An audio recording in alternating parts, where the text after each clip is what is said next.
Hello everyone, एक बार फिर से आपका अपने यूट्यूब चैनल के ऊपर हार्दिक स्वागत है।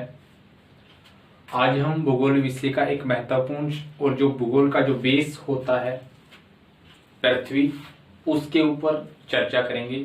और जो हमारा जो आज का टॉपिक्स रहने वाला है वो है पृथ्वी की उत्पत्ति के बारे में। ठीक है, ये जो भूगोल का जो महत्वपूर्ण और थोड़ा सा डिफिकल्ट जो विषय है, एक टॉपिक्स है, उसके ऊपर चर्चा करेंगे। ये माना जाता है कि पृथ्वी की उत्पत्ति के बारे में जो हाइपोथेसिस हैं, जो थ्योरीज हैं, वो थोड़ा टफ माना जाता है स्टूडेंट के लिए। ठीक है, और है भी वास्तव में थोड़ा टफ उसको याद करने में। उसके जो थ्योरीज हैं, दो हाइपोथेसिस जो है, जो परिकल्पनाएं हैं, वो थोड़ा टफ है। ठीक है, तो हम बचपन से ही बहुत सारी कहानियां किस्से सुनते आए हैं ब्रह्मांड के बारे में, वायुमंडल के बारे में, या तारों के बारे में, सूर्य के बारे में, ग्रह के बारे में। इस प्रकार से बहुत सारी कल्पनाएं और बहुत सारी कहानियां सुनते आए हैं। हमारे बड़े बुजुर्गों से कहानियां सुनते आए हैं। हम वास्तव में रात को सोते समय भी तारों पर नजर पड़ती है तो हमारा ध्यान जाता है कि इतने सारे तारे भगवान ने कैसे बनाए होंगे। ठीक है, किस प्रकार से ये तारे हैं वो आसमान में टिके हुए हैं, किस प्रकार से ये टिमटिमाते रहते हैं। ठीक है, चंद्रमा है, उसका आकार समय के साथ साथ कैसे बदलता रहता है, या पृथ्वी है वो कैसे निर्मित हुई, कब बनी पृथ्वी। ये बहुत सारे क्वेश्चन हमारे जहन में निकल कर आते हैं। ठीक है, तो इन सब का जब हम अध्ययन करते हैं भूगोल के अंदर, तो हमें सबसे पहले अध्ययन करने के लिए अगर कोई विषय आता है भूगोल के अंदर तो वो है पृथ्वी। तो आज का जो हमारा विषय रहने वाला है वो है पृथ्वी की उत्पत्ति। पृथ्वी की उत्पत्ति। देखिए, हम जो भूगोल विषय को पढ़ते हैं तो 10th क्लास तक as a social science subject के साथ उसके संबंधों की बात करते हैं। एक सब्जेक्ट के रूप में, अलग से सब्जेक्ट के रूप में नहीं पढ़ते हैं। ठीक है, जो ही हम +1 में एंट्री करते हैं तो हम भूगोल को एक अलग से स्पेसिफिक सब्जेक्ट के रूप में उसका अध्ययन करते हैं। तो थोड़ा अलग हटके उसका अध्ययन करते हैं +1 में। जब हम ग्रेजुएशन स्तर पे जाते हैं तो थोड़ा उसका डीपली अध्ययन करना पड़ता है, उसका थोड़ा गहराई के साथ अध्ययन करना पड़ता है। ठीक है, तो +1 के अंदर भी ये विषय है। ये इसके अतिरिक्त ग्रेजुएशन में फर्स्ट ईयर के अंदर भी आपको फिजिकल ज्योग्राफी के अंदर स्टार्टिंग में आपको इससे इंट्रोडक्शन हो जाता है। ठीक है, तो थोड़ा डिफिकल्ट है, लेकिन उसको छोटे छोटे टुकड़ों के अंदर हम उसका अध्ययन करने की कोशिश करेंगे। एक सरल भाषा में, अपनी जो आम भाषा में इसका पढ़ने की कोशिश करेंगे। देखो, पृथ्वी की उत्पत्ति के बारे में आज तक कोई भी वैज्ञानिक, कोई भी खगोल शास्त्री, कोई भी दार्शनिक, कोई भी गणितज्ञ, कोई भी महान वैज्ञानिक किसी भी देश का हो, वो चाहे अमेरिका जैसा एक विकसित देश है या भारत जैसा विकासित देश है, कहीं का भी कोई भी वैज्ञानिक वो स्पष्ट रूप से या पुख्ता सबूतों के आधार पर ये नहीं कह पा रहा है कि पृथ्वी की उत्पत्ति है वो ऐसे हुई थी। ठीक है, लेकिन जो वैज्ञानिक हैं, जो खगोल शास्त्री हैं, जो दार्शनिक हैं, उन्होंने अपनी जो थ्योरीज दी हैं, अपने जो सिद्धांत दिए हैं, अपनी जो हाइपोथेसिस दी हैं, परिकल्पनाएं दी हैं, उन परिकल्पनाओं के आधार पे हम 3 तर्कों पर 3 निष्कर्ष निकाल के ले आते हैं और उनके आधार पे हम ये बताते हैं कि पृथ्वी की उत्पत्ति कैसे हुई। तो वो 3 तर्क क्या निकल के आते हैं उनके ऊपर चर्चा करेंगे। सबसे जो पहला तर्क जो निकल के आता है वो है एक तारक परिकल्पनाएं।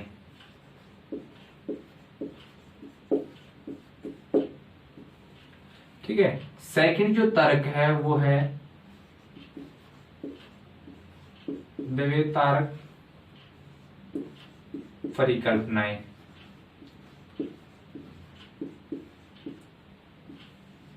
और जो थर्ड और लास्ट जो तर्क निकल के आता है वो है गैस एवं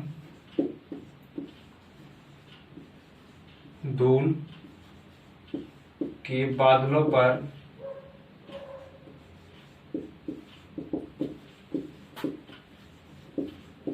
आधारित सिद्धांत।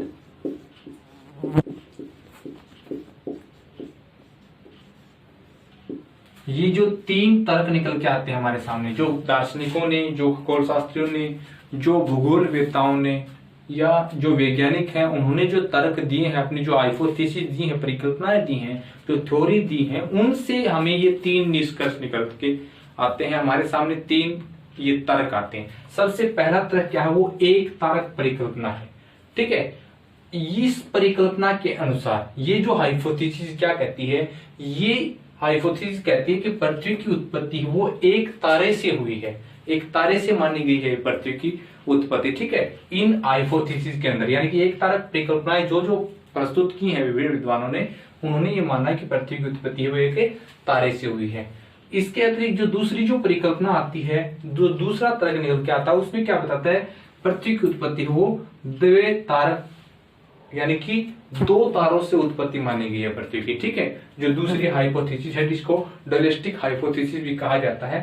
थर्ड जो है वो गैस एवं धूल के बादलों पर आधारित सिद्धांत जो है वो क्या कहते हैं, वो ये कहते हैं कि पृथ्वी की उत्पत्ति अब गैस व धूल के बादलों के आधार पे हुई है। ठीक है, यानी कि तीनों के तीनों तर्क हैं वो अलग अलग पृथ्वी की उत्पत्ति के बारे में व्याख्या करते हैं। ठीक है, तो इस बात से इन तर्कों के आधार पे भी हम ये निष्कर्ष निकाल सकते हैं कि पृथ्वी की उत्पत्ति के बारे में स्पष्ट जानकारी कोई भी वैज्ञानिक देने में असमर्थ रहा है। ठीक है, तो इन तीनों ही तर्कों के आधार पे हम अलग अलग जो वैज्ञानिकों की जो हाइपोथेसिस हैं, जो थ्योरी हैं, उनके बारे में हम विस्तार से चर्चा करेंगे। सबसे पहले अगर हम चर्चा करेंगे तो वो करेंगे एक तारक परिकल्पना के ऊपर। ठीक है, ज्यादा लंबी वीडियो के माध्यम से चर्चा नहीं करेंगे, हम छोटी छोटी जो तीनों तारक हैं उनकी 3 वीडियो के माध्यम से छोटी छोटी चर्चा करेंगे। सबसे पहले जो परिकल्पना है, जो हाइपोथेसिस है, वो क्या है, एक तारक परिकल्पना है। इसके अंदर 2 प्रमुख सिद्धांत हैं या परिकल्पनाएं हैं, उनके ऊपर चर्चा करेंगे। सबसे पहली है वायु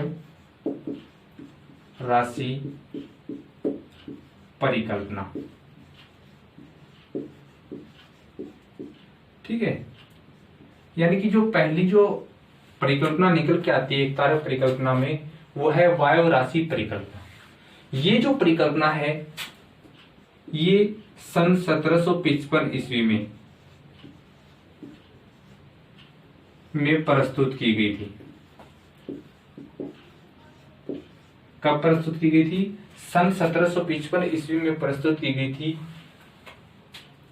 किसने की थी ये प्रस्तुत की थी इमैनुअल कांट ने। इमैनुअल कांट ने प्रस्तुत की थी। इमैनुअल कांट कौन था? ये एक जर्मन दार्शनिक था,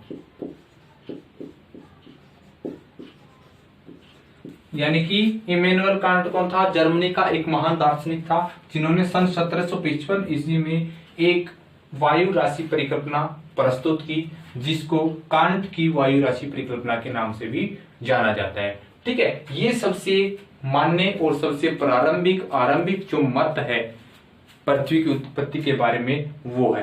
यानी कि सबसे पहले अगर कोई हाइपोथेसिस आई पृथ्वी की उत्पत्ति के बारे में जो सर्वमान्य थी उस समय, वो थी कांट की वायु राशि परिकल्पना, जो कब प्रस्तुत की? 1755 ईस्वी में प्रस्तुत की। किसने की थी? जर्मनी के महान दार्शनिक इमैनुअल कांट महोदय ने की थी, इसलिए इसको कांट की वायु राशि परिकल्पना भी कहा जाता है। ये जो परिकल्पना है वो न्यूटन का गुरुत्व सिद्धांत या गुरुत्व नियम पर आधारित है।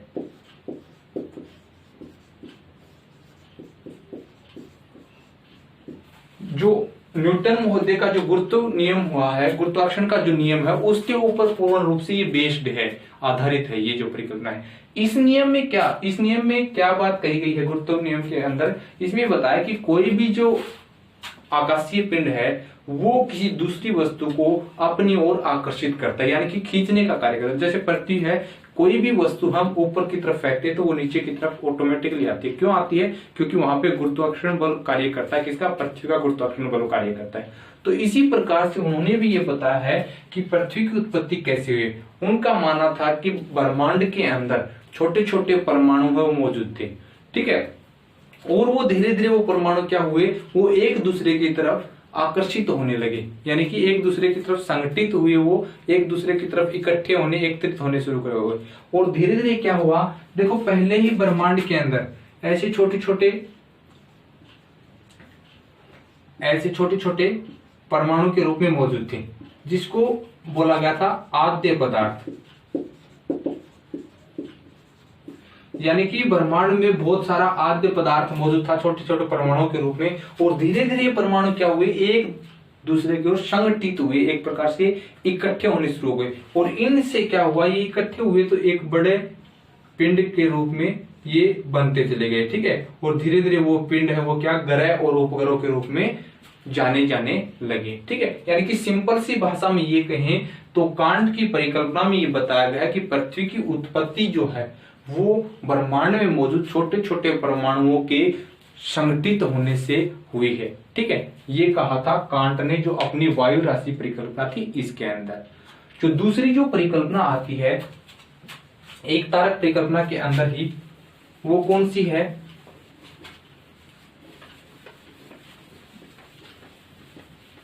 वो है निहारिका परिकल्पना। ठीक है, ये तो वायु राशि परिकल्पना हो गई। दूसरी है निहारिका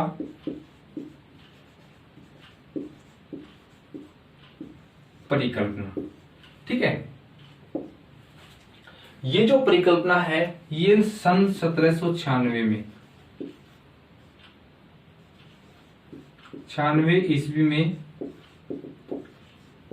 प्रस्तुत की। ठीक है, कब की, 1796 में। वायु राशि परिकल्पना कब प्रस्तुत की थी, सन 1755 में, यानी कि लगभग 41 वर्ष पश्चात निहारिका परिकल्पना है वो हमारे सामने प्रस्तुत की गई। ये जो परिकल्पना है ये प्रस्तुत की किसने, लाप्लेस महोदय ने। लाप्लेस महोदय ने प्रस्तुत की। ये लाप्लेस महोदय कौन थे, ये एक फ्रांसीसी खगोल शास्त्री थे। फ्रांसीसी खगोल शास्त्री एवं गणितज्ञ थे, यानी कि ब्रह्मांड के बारे में जानकारी रखने वाले जो महान गणितज्ञ और खगोल शास्त्री थे लाप्लेस महोदय, जिन्होंने सन 1796 में एक जो अपनी हाइपोथेसिस जो है वो प्रस्तुत की, जिसको उसने नाम दिया था निहारिका परिकल्पना। इसको नेबुलर हाइपोथेसिस भी कहा जाता है।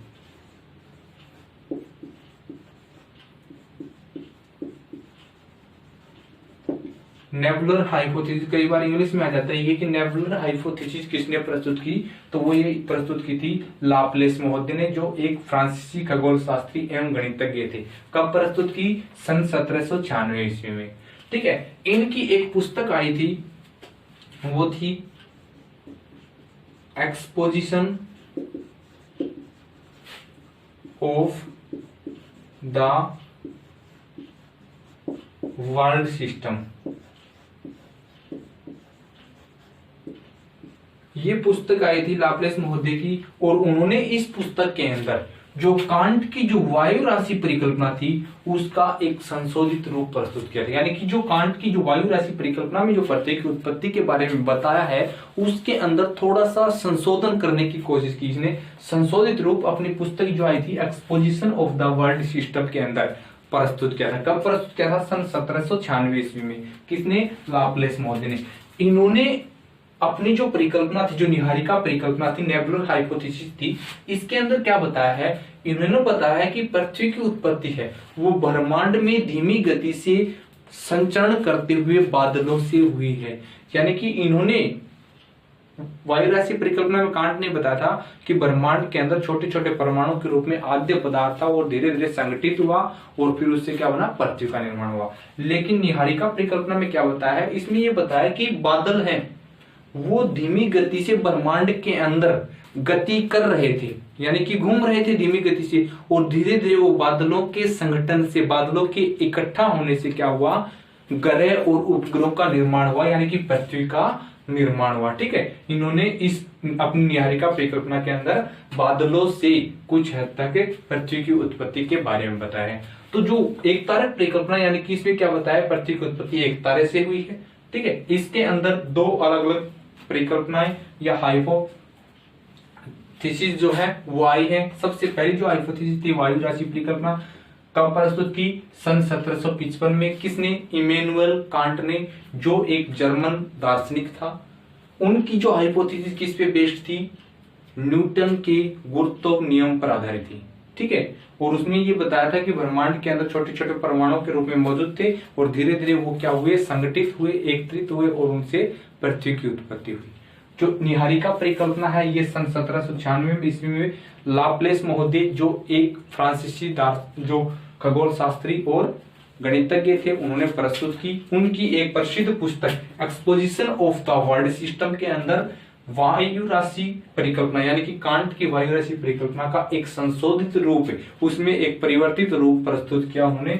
और उन्होंने क्या बताया अपनी परिकल्पना के अंदर, उन्होंने बताया कि पृथ्वी की उत्पत्ति है वो ब्रह्मांड के अंदर धीमी गति से संचरण करते हुए बादलों से हुई है, ठीक है। ये किसने बताया, लाप्लेस महोदय ने अपनी जो निहारिका या नेबुलर हाइपोथेसिस है इसके अंदर ये वर्णन किया है, ठीक है।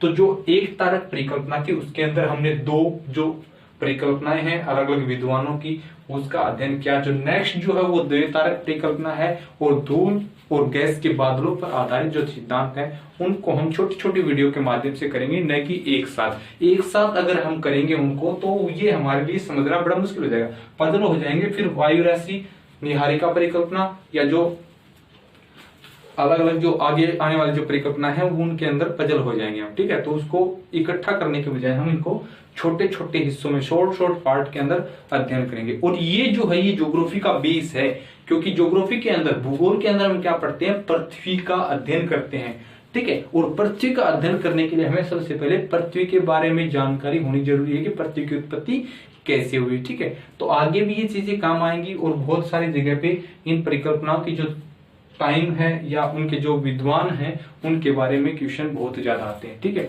तो हमें छोटा छोटा पार्ट्स में इसको थोड़ा अंडरस्टैंडिंग के साथ समझना जरूरी है। एक दो बार आप इसको वीडियो को देखोगे तो शायद आपको ये हाइपोथेसिस है वो इतनी अच्छी प्रकार से याद हो जाएंगे कि इसको बार बार याद करने की आवश्यकता नहीं होगी, ठीक है। तो आज के लिए इतना ही। अगर वीडियो पसंद आए तो लाइक कीजिएगा और नेक्स्ट वीडियो में हम करेंगे द्वितारक परिकल्पना। Thank you.